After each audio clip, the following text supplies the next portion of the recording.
খুশামদীদ মাহে রমাদান। সম্মানিত সোশ্যাল মিডিয়ার বন্ধুগণ, যে যেখান থেকে দেখছেন, সবাইকে পবিত্র মাসের আন্তরিক সালাম মোবারক। আসসালামু আলাইকুম। সম্প্রতি বাংলাদেশে চলমান রাজনৈতিক প্রেক্ষাপট নিয়ে আমি বেশ কিছু মতামত ব্যক্ত করেছি। সেখানে আমি বিভিন্ন রাজনৈতিক দলকে তাদের সমালোচনা করেছি এবং তাদের এহেন কর্মকাণ্ড নিয়ে আমি বিভিন্ন বিষয়, সাম্প্রতিক বিষয়গুলো তুলে ধরেছি এবং প্রত্যেকের সমালোচনা করেছি। গঠনমূলকভাবে চেষ্টা করেছি তুলে সাধারণ মানুষের সামনে উন্মোচন করার জন্য। যতটুকু পেরেছি ততটুকুই আমি আপনাদেরকে সচেতন করেছি।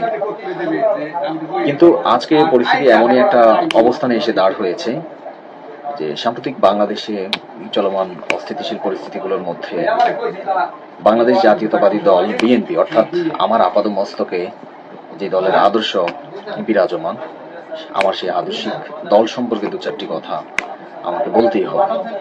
না বললে এটা আত্মসমালোচনা, পরিশুদ্ধিতা অর্জন হবে না বলে আমি মনে করি, বিশ্বাস করি। আমি শহীদ প্রেসিডেন্ট জিয়াউর রহমানের আদর্শের রাজনীতি করি। বেগম খালেদা জিয়া দেশমাতা, যাকে আমরা আমাদের মমতাময়ী মা বলে জানি, আমরা তার আদর্শের রাজনীতি করি। আমরা রাজনীতি করি জনাব তারেক রহমান, আমাদের ভারপ্রাপ্ত চেয়ারম্যান। আল্লাহর রহমত ছিল বলে আমি দীর্ঘদিন লন্ডনে থেকে আমার নেতার পাশে থেকে আমি তাকে চিনতে পেরেছি, দেখতে পেয়েছি। আমার বর্তমান ম্যাচুরিটিক্যাল টাইমে আমি আমার লিডারকে আমি দেখেছি এবং তার সততায় আমি মুগ্ধ হয়েছি।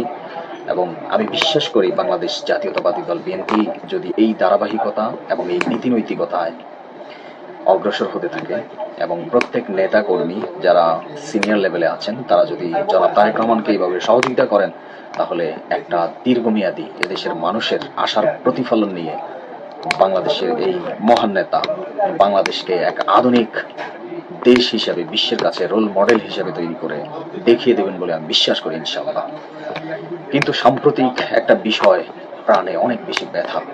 শুধু আমি নয়, সারা বাংলাদেশের আমার মতো আপাতমস্তক বাংলাদেশ জাতীয়তাবাদী দল বিএনপিকে যারা বিশ্বাস করে, ভালোবাসে, সেই সকল নেতা, নেতৃবৃন্দ, কর্মী, সকল ব্যক্তিকে আহত করে।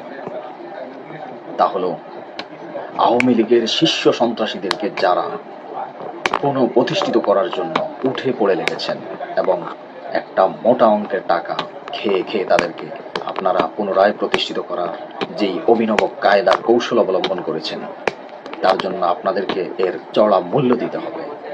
এর চড়া মূল্য আপনাদের দিতেই হবে।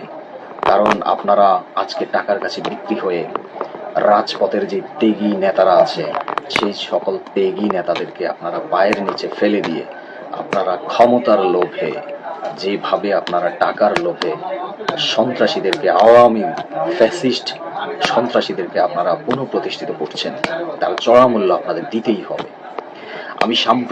আমি আহত গতকাল আমানুল্লাহ আমান সাহেব, বাংলাদেশের একজন প্রবীণ বাংলাদেশ জাতীয়তাবাদী দল বিএনপির রাজনীতিবিদ হয়ে তিনি কিভাবে কেরানীগঞ্জের একজন শীর্ষ সন্ত্রাসী, নাম তার সজীব ব্যাপারী, মরহুম ইব্রাহিম ব্যাপারী, আওয়ামী লীগের একজন জ্যেষ্ঠ নেতা, তার সন্তান ভূমিদস্যু এই সজীব ব্যাপারীকে আপনি কিভাবে পুনঃপ্রতিষ্ঠা করার জন্য তার ইফতার প্রোগ্রামে জয়েন করে তাকে আপনি পুরো এলাকাবাসীর কাছে সম্প্রচার করছেন যে আপনি তার একজন অভিভাবক।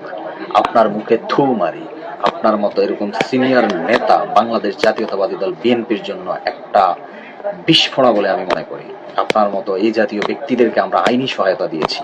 আমরা আইনজীবীরা আপনি যখন অসুস্থ হয়ে হুইল চেয়ারের মধ্যে বসেছিলেন, আপনি লিফটের সামনে অসহায়ের মতো আপনার হুইল চেয়ারটা ঠেলে লিফটে ঢুকিয়ে আমরা আপনাকে 4তলা 5তলা পর্যন্ত উঠিয়েছিলাম, আপনাকে আইনি সহায়তা করেছিলাম।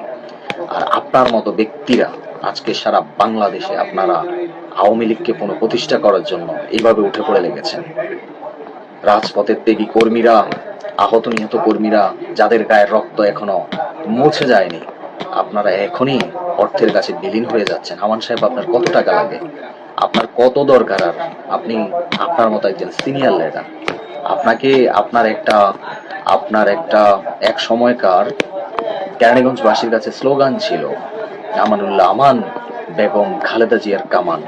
আপনি আসলে তার কিছুই না। আপনি বিভিন্নভাবে বিকৃত হয়েছেন এবং সাম্প্রতিক আপনার এই কর্মকাণ্ড সারা বাংলাদেশের মানুষকে একটা নাড়া দিয়েছে। যে সকল নেতৃবৃন্দ দেখেছেন, আমি এই বিষয়টা আমাদের লিডারের এপিএস জনাব আব্দুর রহমান সানি ভাইকে আমি পাঠিয়েছি ডকুমেন্টারি সকল বিষয়গুলো। দয়া করে সানি ভাই আপনার দৃষ্টিগোচর হলে বিষয়টা দেখবেন, লিডারকে অবগত করবেন। আমি আমার সিনিয়র অনেক লিডারকে পাঠিয়েছি, আমি নাম বলবো না, আপনারা দয়া করে এটা দেখবেন। আপনাদের প্রত্যেকের ইনবক্সের ডকুমেন্ট আছে। আমি আমান ভাইয়ের ছেলে ব্যারিস্টার অমিকে পর্যন্ত পাঠিয়েছি। আপনারা কিভাবে তাকে এই সুযোগটা দিচ্ছেন? আপনারা কি মনে করছেন মানুষ মুখ ফুটে কথা বলবে না? যার সৎ সাহস নেই সে কথা বলবে না। আমার মতো যাদের আপাদমস্তক একটা কলিজা আছে তারা বলবে। আমি এই বিষয়টা সম্পর্কে দলীয় হাইকমান্ড থেকে শুরু করে সর্বস্তরের সকলকে অবগত করছি। এমন আমান ভাই নয়, বহু আমান ভাই আছেন আওয়ামী লীগ থেকে টাকা খেয়ে খেয়ে সারা বাংলাদেশে এইভাবে তারা আওয়ামী ফ্যাসিস্ট কর্মীদেরকে তারা পুনরায় প্রতিষ্ঠিত করার জন্য উঠে পড়ে লেগেছে। আরে ভাই, জামাতের সমালোচনা করে কি লাভ হবে? নাগরিক পার্টির সমালোচনা করে কি লাভ হবে? তারা তো মুষ্টিমেয় সামান্য কয়টা অংশ। সেই অংশ যদি ছোটখাটো ভুল করে থাকে, আমরা বারবার শুধু তাদের ভুলটাই ধরে দিচ্ছি। আমাদের ঘরের ভিতর এত বড় বড়, আমাদের এত বড় একটা বৃহৎ সংগঠন বিএনপি, সেই বাংলাদেশ জাতীয়তাবাদী দল বিএনপির দিকে সারা বাংলাদেশ তাকিয়ে আছে। সেই বিএনপির ভিতরে যদি এই জাতীয় বিস্ফোরণা এই ধরনের জঘন্য অপকর্মগুলো করে থাকে, তাহলে ওই জামাত কিংবা ওই এনসিপি কিংবা অন্যান্য রাজনৈতিক দল কিংবা ওই যে জাতীয় পার্টি, তাদের কোনো দোষ ত্রুটি আমাদের চোখে পড়তে পারে না। তাদের ওই দোষ ত্রুটিগুলো কোনোভাবে আমরা সমালোচনা করার যোগ্যতাও রাখি না। দয়া করে বিএনপির ভারপ্রাপ্ত চেয়ারম্যান জনাব তারেক রহমান এবং আমাদের দলীয় হাইকমান্ড থেকে প্রত্যেক ব্যক্তি এই বিষয়টাকে দৃষ্টিগোচরে দেখবেন, এটার বিরুদ্ধে অবশ্যই সোচ্চার হবেন এবং এই বিষয়টা এখন থেকে যদি আমরা প্রতিহত না করতে পারি, এটা আমাদের একটা ব্যর্থতা। আগামী দিনে বিএনপি বিলুপ্তির জন্য এই বিষয়গুলো হবে অন্যতম দায়ী। ভালো থাকবেন সবাই, সুস্থ থাকবেন।